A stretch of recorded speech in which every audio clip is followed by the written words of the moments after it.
Hello students, मेरा नाम है Rajesh Chamola, teacher science ICT virtual class Dehradun से। और आज हम बात करने वाले हैं क्लास 10th के साइंस चैप्टर नंबर 3 धातु एवं अधातु के ऊपर। पिछली क्लास में हम धातु धातुओं की रासायनिक अभिक्रिया या फिर धातुओं के रासायनिक गुणधर्म आप कह लीजिए, इनको समझना हमने शुरू किया था।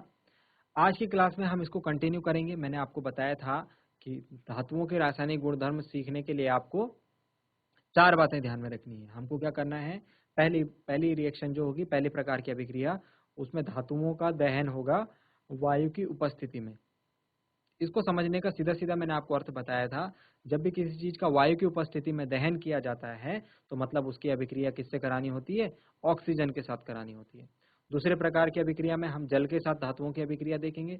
तीसरे प्रकार की अभिक्रिया में हम अम्लों के साथ धातुओं की अभिक्रिया देखेंगे। और चौथे प्रकार में की अभिक्रिया में हम धातुओं की अन्य धातु लवण के विलयन के साथ अभिक्रिया देखेंगे।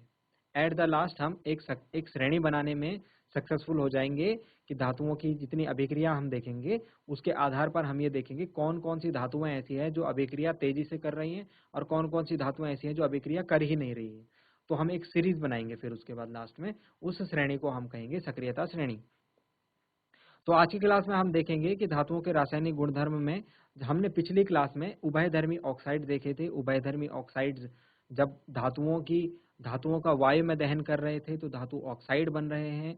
धातु ऑक्साइड की जो प्रकृति है वो क्षारीय होती है, लेकिन कुछ धातु ऑक्साइड ऐसे होते हैं जो कि क्षारीय तथा अम्लीय दोनों प्रकार के व्यवहार प्रदर्शित करते हैं। हमने इन धातु ऑक्साइड को बोला था उभयधर्मी ऑक्साइड। इनके उदाहरण क्या हो गए? एक मैंने आपको एल्यूमिनियम ऑक्साइड Al2O3 का उदाहरण आपको बताया था, और इसके उदाहरण जिंक ऑक्साइड भी एक उभयधर्मी ऑक्साइड होता है, तो आप उसकी अभिक्रिया देख सकते हैं। आज की क्लास में हम देखेंगे कि बाकी अन्य अन्य धातुओं की, जैसे अभी हमने एल्यूमिनियम की बात करी, तो अन्य धातु जैसे सोडियम हो गया, पोटेशियम हो गया, एल्यूमिनियम, मैग्नीशियम, कैल्शियम, ठीक है, इसके अलावा लेड और आयरन, कॉपर, गोल्ड, सिल्वर, इन सभी धातुओं की किस किस प्रकार से अभिक्रिया होती है ऑक्सीजन के साथ, और क्या इनकी अभिक्रिया की दर होती है। क्या अभिक्रियाएं सारी तेजी से हो जाती हैं? कुछ अभिक्रियाएं तेजी से होती हैं, कुछ अभिक्रियाएं स्लो होती हैं। कौन कौन सी अभिक्रियाएं तेजी से होंगी, कौन कौन सी अभिक्रियाएं स्लोली होंगी, ये सारी चीजें हम आज की क्लास में देखेंगे। तो इसको देखते हैं स्मार्ट बोर्ड पर। आइए स्मार्ट बोर्ड। तो धातुओं की रासायनिक अभिक्रिया में हमने पहले प्रकार की अभिक्रिया देखी थी, जिसमें हमने धातुओं का वायु की उपस्थिति में दहन किया था। ठीक है, हमने इसमें देखा था कि धातु की अभिक्रिया, किसी भी धातु की अभिक्रिया जब जब हम ऑक्सीजन के साथ करवा रहे थे तो धातु ऑक्साइड बन रहे थे। ठीक है, एक धातु ऑक्साइड हमने देखा था कॉपर ऑक्साइड। कॉपर ऑक्साइड क्या हो रहा था? काले रंग की परत उस पर लग रही थी। ठीक है, और उभयधर्मी ऑक्साइड हमने देखे थे। अब कुछ धातुएं देखते हैं, जैसे सपोज सोडियम। सोडियम धातु क्या होती है? सोडियम धातु की अभिक्रिया जो होती है वो ज्वलंत होती है ना। सोडियम धातु पोटेशियम धातु की अभिक्रिया अत्यधिक अभिक्रियाशील होती है। मतलब कि आपको जस्ट इनको थोड़ा सी ऑक्सीजन इनको मिलेगी तो ये तुरंत से आग पकड़ लेते हैं। ठीक है, अत्यधिक अभिक्रियाशील होती है, अत्यधिक अभिक्रियाशील। मतलब कि सोडियम या पोटेशियम की जो अभिक्रिया होती है वो इतनी तेजी से अभिक्रिया करती है कि इनको जस्ट आप थोड़ा सी ऑक्सीजन दोगे तो ये आग पकड़ लेती है। तो यहां पर एक नोट आप लिखना कि हम क्या करते हैं, ये नोट है, यहां से एग्जाम में क्वेश्चन आ सकता है। हम क्या करते हैं, सोडियम तथा पोटेशियम को केरोसिन के तेल में डुबो कर रखते हैं। क्यों डुबो कर रखते होंगे? क्योंकि केरोसिन के तेल में डुबो कर रखने से ये ऑक्सीजन के संपर्क में नहीं आ पाएंगे और ये आग नहीं पकड़ पाएंगे। डुबो कर रखते हैं। ठीक है, क्यों रखते हैं हम इनको केरोसिन के तेल में डुबोकर? क्योंकि हमने अभी अभी पढ़ा कि सोडियम और पोटेशियम की जब अभिक्रिया कराई हमने ऑक्सीजन के साथ, तो ये बहुत तेजी से हो गई, इनको थोड़ा सी ऑक्सीजन मिली और इन्होंने आग पकड़ ली। तो हम क्या करेंगे, इससे बचाने के लिए इनको केरोसिन के तेल में डुबोकर रखते हैं ताकि ये सुरक्षित रह सकें। ठीक है, तो ये हो गई अत्यधिक अभिक्रियाशील। कुछ धातुएं ऐसी होती हैं जो कि जिन पर की ज्यादा तीव्र अभिक्रिया नहीं होती है, लेकिन उन पर एक पतली परत चढ़ जाती है उनके ऑक्साइड की, जैसे मैग्नीशियम हो गया, एल्यूमिनियम हो गया, जिंक हो गया, इसके अलावा लेड हो गया। तो इनकी जो अभिक्रिया की दर है वो कम अभिक्रियाशील होती है, या फिर आप इस पर ये कहें कि जब अभिक्रिया हो जाती है तो इन पर एक पतली परत चढ़ जाती है ऑक्साइड की। ठीक है। और इसके बाद जो लास्ट है, इसमें हमने कॉपर को देखा था। कॉपर पे क्या हो रहा था, कॉपर को जलाने पर काले रंग की परत चढ़ जा रही थी, जस्ट एक छोटी पतली सी लेयर काले रंग की परत। ठीक है, तो इसकी अभिक्रिया भी क्या हुई, कम हो गई।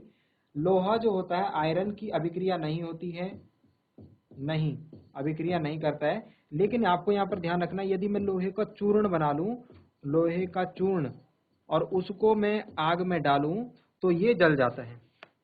लौह चूर्ण जो होता है ये तेजी से जलने लगता है, ये आपको ध्यान रखना है, जलने लगता है। सारी धातुओं के बारे में स्टूडेंट्स हमको डेटा यहाँ पर इकट्ठा करना है। हमने सबसे पहले सोडियम पोटेशियम देखा। सोडियम पोटेशियम के अत्यधिक अभिक्रियाशील, इनको थोड़ा सी ऑक्सीजन मिलेगी तो ये आग पकड़ लेंगे। तो हम क्या करते हैं, इनको सुरक्षित रखने के लिए केरोसिन के तेल में डुबोकर रखते हैं।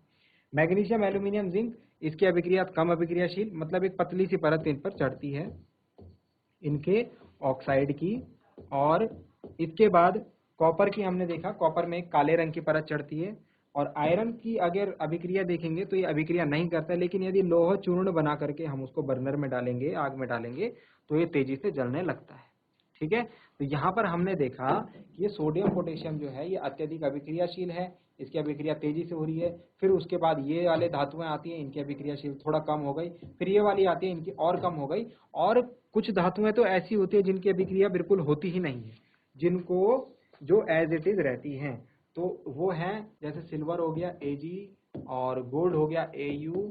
ये जो धातुएं हैं सिल्वर, और अब से मैं इनको सिंबल रखूंगा और नाम बोलूंगा, ठीक है, तो आपको पता लग जाना चाहिए कि Ag मतलब सिल्वर और Au मतलब गोल्ड। तो ये इनकी कोई अभिक्रिया नहीं, चाहे कुछ भी कर लो, चाहे कितना भी तापमान बढ़ा दो, चाहे इनको आग में आप डाल दीजिए, तो कोई अभिक्रिया नहीं। आई बात समझ में? तो हमने यहाँ पर देखा एक सीरीज हमारे पास बन गई। कैसे बनी? सबसे ज्यादा अभिक्रियाशील सोडियम पोटेशियम, फिर उसके बाद मैग्नीशियम, एल्यूमिनियम, जिंक, ठीक है, और लेड, फिर उसके बाद आ रहे हैं कॉपर, आयरन, और फिर उसके बाद आ रहे हैं सोना, चांदी, गोल्ड, सिल्वर। तो ये बीच में आ गए, ये फिर बीच में ऊपर आ गए, ये सबसे ऊपर आ गए, और ये सबसे लास्ट में आ गए। तो हमारे पास एक ग्रुप बन गया। अब हम देखते हैं कि इनमें, इनके बीच में भी क्या डिफरेंस होगा। तो अब हम इनकी और अभिक्रियाएं चेक करेंगे। अब की बार हम, अच्छा, जो आपको यहाँ पर 2-3 पॉइंट्स और ध्यान में रखने हैं। जो धातु ऑक्साइड बना, अभिक्रिया में जो धातु ऑक्साइड बन रहे हैं, ये इनकी प्रकृति होती है जल में अघुलनशील। ये जल में नहीं घुलते, जल में अघुलनशील, आप एक बात ध्यान रखेंगे।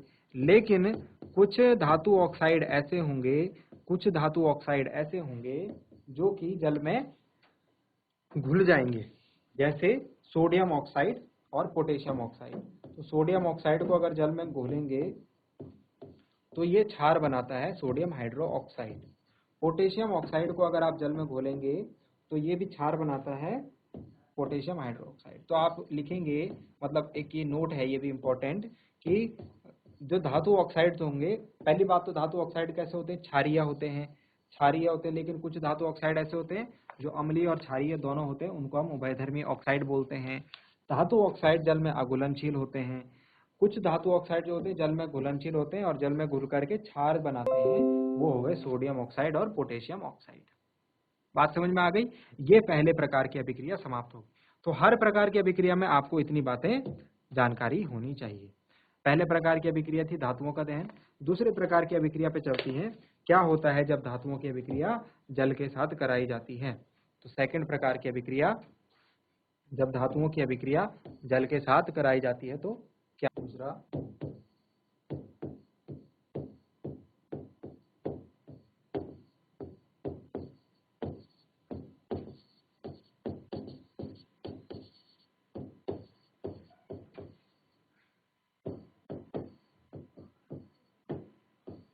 धातुओं की जल के साथ अभिक्रिया। धातुओं की जल के साथ अभिक्रिया में क्या होता है स्टूडेंट्स, पहले मैं अभिक्रिया लिख लेता हूं आपको सामने, फिर उसके बाद इसको और डिटेल में समझते हैं। जब जब धातुओं की जल के साथ अभिक्रिया कराई जाती है, धातु प्लस जल, तो जो हमारे पास उत्पाद बनते हैं वो बनते हैं धातु ऑक्साइड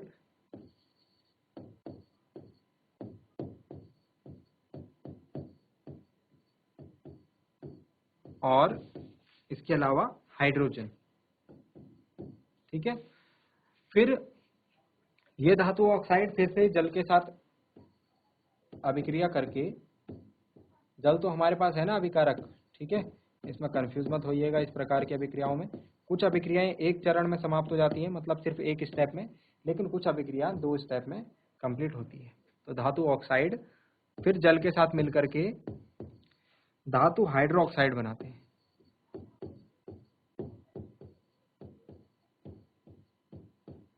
तो बेसिकली आप अगर देखें तो धातु ऑक्साइड धातुओं की जल के साथ अभिक्रिया करने पर धातु हाइड्रोक्साइड बन रहे हैं, लेकिन ये सिर्फ एक पद में नहीं होती अभिक्रिया, 2 पार्ट्स में होती है। पहले धातु ऑक्साइड और हाइड्रोजन बनते हैं, फिर जो धातु ऑक्साइड बनी वो जल के साथ अभिक्रिया करके धातु हाइड्रोक्साइड बनाती है। ठीक है, तो कुछ जो ये वाली अभिक्रिया ये सेकंड स्टेप में सिर्फ वही वाली धातुएं पहुंच पाएंगी जिनके ऑक्साइड जल में घुलनशील हैं, जिनके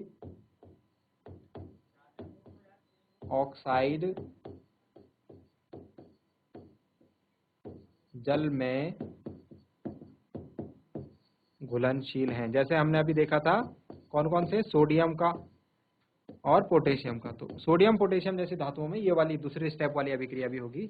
जिनके ऑक्साइड जल में अघुलनशील होंगे वो सिर्फ ये वाली अभिक्रिया करेंगे, फर्स्ट वाली। ठीक है, और जिनके ऑक्साइड जल में घुलनशील होंगे वो दोनों अभिक्रियाओं को करेंगे, पहली अभिक्रिया करेंगे उसके बाद दूसरी अभिक्रिया भी करेंगे। बात समझ में आ गई? तो फिर से अब हमने चेक करना स्टार्ट करा। तो सबसे पहले हमने वही सबसे ऊपर वाली धातुओं को लिया, सोडियम पोटेशियम को। तो सोडियम पोटेशियम की जो धातु हुई, सोडियम पोटेशियम की जो रिएक्शन हुई वो हमने ठंडे जल के साथ करी और अभिक्रिया हुई तेजी से, तेजी के साथ हुई अभिक्रिया, और इन पर अत्यधिक ऊष्मा निकलती है। और ऊष्मा निकलने के कारण जो अभिक्रिया में हाइड्रोजन गैस बनी है, आपको पता ही है कैसी गैस है, ज्वलंत गैस है। तो इस अभिक्रिया में क्या होता है स्टूडेंट्स कि जब आप सोडियम पोटेशियम की जल के साथ अभिक्रिया कराते हैं, तो सोडियम की सपोज आपने धातु आपने इसकी जल के साथ अभिक्रिया कराई, तो क्या बनेगा, धातु ऑक्साइड मतलब Na2O और हाइड्रोजन गैस निकलेगी।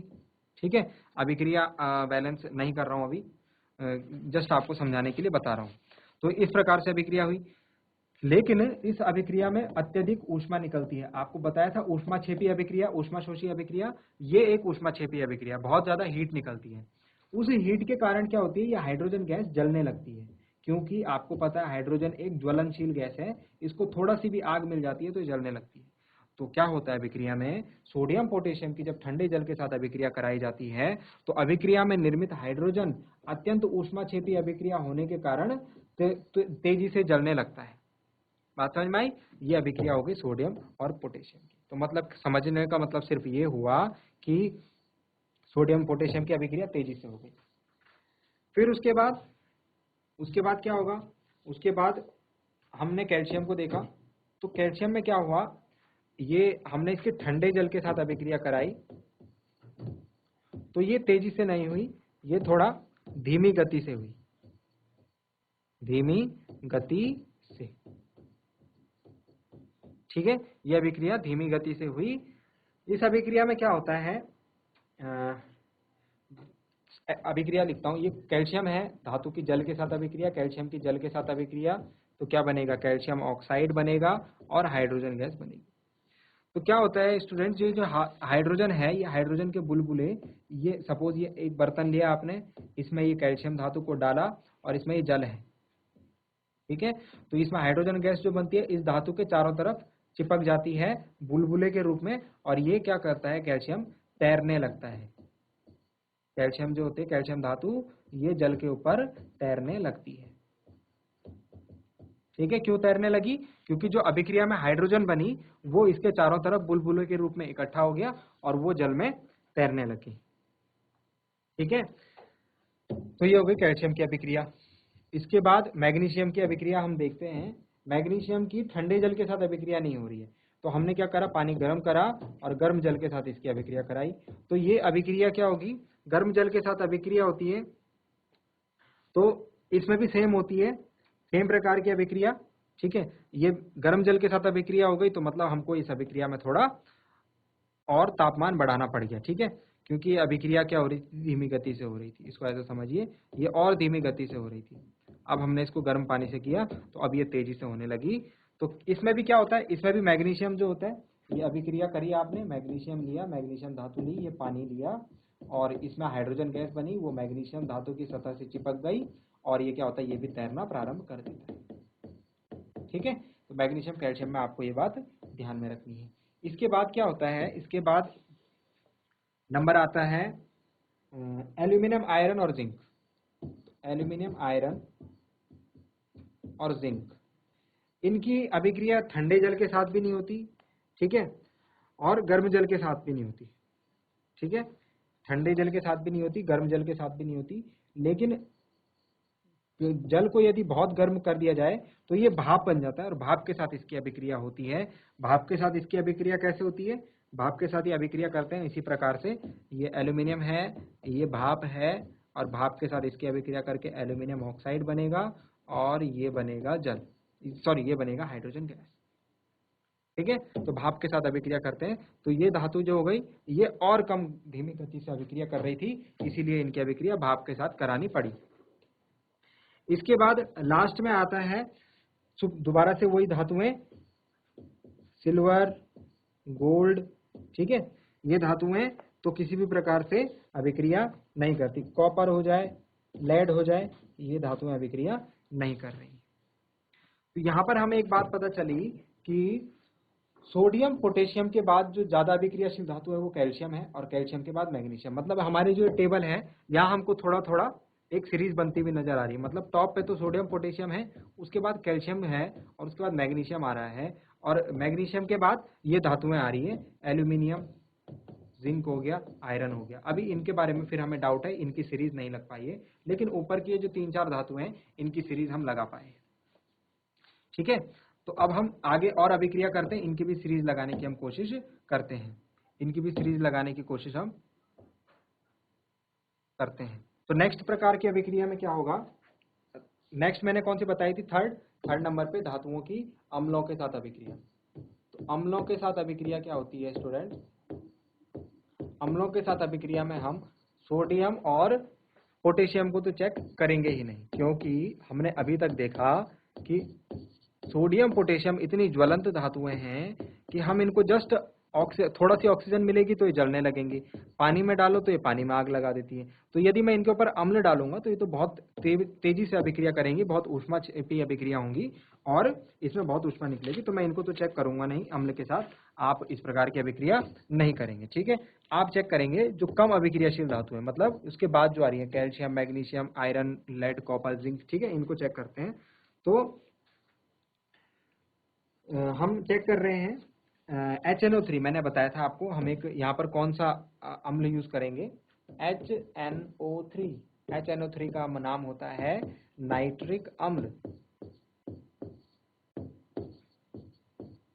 तो नाइट्रिक अम्ल में आप देख रहे होंगे ऑक्सीजन क्या है, बहुत सारे हैं। ठीक है, ऑक्सीजन क्या है, बहुत सारे हैं। तो जिसके पास कोई चीज बहुत सारी होती है तो वो उसका डोनेटर होता है। ठीक है, तो उसको मतलब ऑक्सीजन दे सकता है। तो ऑक्सीजन देने की क्षमता, मतलब ये क्या है, एक ऑक्सीकारक है। बात समझ गए, HNO3 जो है एक ऑक्सीकारक है। क्यों है ऑक्सीकारक, क्योंकि इसमें ऑक्सीजन ज्यादा है। तो ये ऑक्सीजन किसी को भी दे सकता है और ऑक्सीजन, सपोज ये हाइड्रोजन होगी, हाइड्रोजन को ऑक्सीजन दे देगा तो ये जल बना देगा। ठीक है, तो हम क्या करते हैं कि जब जब नाइट्रिक अम्ल की अभिक्रिया होती है तो क्योंकि ये ऑक्सीकारक होता है, प्रबल ऑक्सीकारक होता है, ठीक है, स्ट्रॉन्ग प्रबल ऑक्सीकारक होता है, तो ये क्या करता है, अभिक्रिया में जो हाइड्रोजन गैस बनी है उसको ऑक्सीजन दे करके उसको जल बना देता है। ठीक है, अब एक धातु आपको ध्यान रखनी है Mn, मैग्नीज। लेकिन मैग्नीज की जब HNO3 के साथ अभिक्रिया कराई जाती है, मैग्नीज की जब HNO3 के साथ अभिक्रिया कराई जाती है तो हाइड्रोजन गैस उत्सर्जित होती है, तो हाइड्रोजन गैस उत्सर्जित होती है। ठीक है, आप कहेंगे कि बाकी अभिक्रियाओं में क्या होता है, जो हाइड्रोजन गैस होती है उसको नाइट्रिक अम्ल ऑक्सीकृत करके उसको जल बना देता है, लेकिन मैग्नीज Mn और मैग्नीशियम की अभिक्रिया, मैग्नीशियम और मैग्नीज की अभिक्रिया में क्या होता है, ये हाइड्रोजन गैस उत्सर्जित होती है। ठीक है, तो अभी हमने अभिक्रिया देखी, तो सबसे तेज अभिक्रिया हमने क्या करी, ये तो आपको HNO3 का ही ध्यान रखना है। हमने क्या करा, सबकी अभिक्रिया करी HCl के साथ। HCl हमने लिया एक अम्ल, तो यहाँ पर मैं अभिक्रिया लिखता हूँ।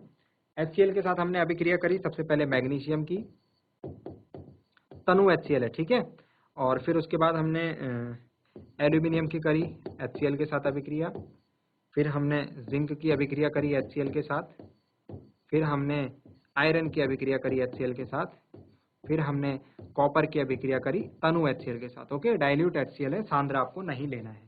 ठीक है, तो अभिक्रियाशीलता सबसे अधिक यहाँ पर हुई, सबसे तेजी से अभिक्रिया ये हुई, फिर कम, फिर और कम, फिर और कम, और फिर कोई अभिक्रिया नहीं। तो अब हमने देख लिया कि अभी सबसे नंबर हमको पता लग गया। अभी जो सबसे ऊपर नंबर आएगा मैग्नीशियम का आएगा, फिर एल्यूमिनियम का आएगा, फिर अब ये सीरीज हमको क्लियर होती जा रही है। कैल्शियम ऊपर आ गया, मैग्नीशियम आ गया, उसके नीचे एल्यूमिनियम आएगा, उसके नीचे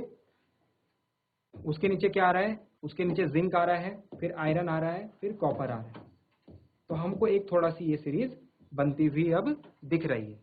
ठीक है, तो इसके बाद हम क्या करेंगे अगली क्लास में हम लास्ट वाली जो चौथे प्रकार की अभिक्रिया है, जिसमें कि अन्य धातु लवण के विलयनों के साथ अभिक्रिया करेंगे, उसमें हमको ये सीरीज जो होगी ये पूरी तरीके से स्पष्ट हो जाएगी कि किस नंबर पर कौन सा एलिमेंट, किस नंबर पर कौन सी धातु आएगी। अगली क्लास में हम एक टॉपिक और पढ़ेंगे, एक्वा रेजिया क्या होता है, यहाँ से आपके एग्जाम में क्वेश्चन पूछा जाता है। तो एक्वा रेजिया को और चौथी प्रकार की अभिक्रिया जो होगी अन्य धातु लवण के विलयनों के साथ, इसको हम पढ़ते हैं अपनी नेक्स्ट क्लास में। और इसके अलावा यहाँ से आने वाले एग्जाम के पॉइंट ऑफ व्यू से इंपॉर्टेंट क्वेश्चंस को भी डिस्कस करेंगे। उम्मीद करता हूँ कि आपको आज की क्लास पसंद आई होगी, अच्छा लगा होगा। अगली क्लास में हम मिलते हैं एक नए टॉपिक के साथ। बहुत बहुत धन्यवाद।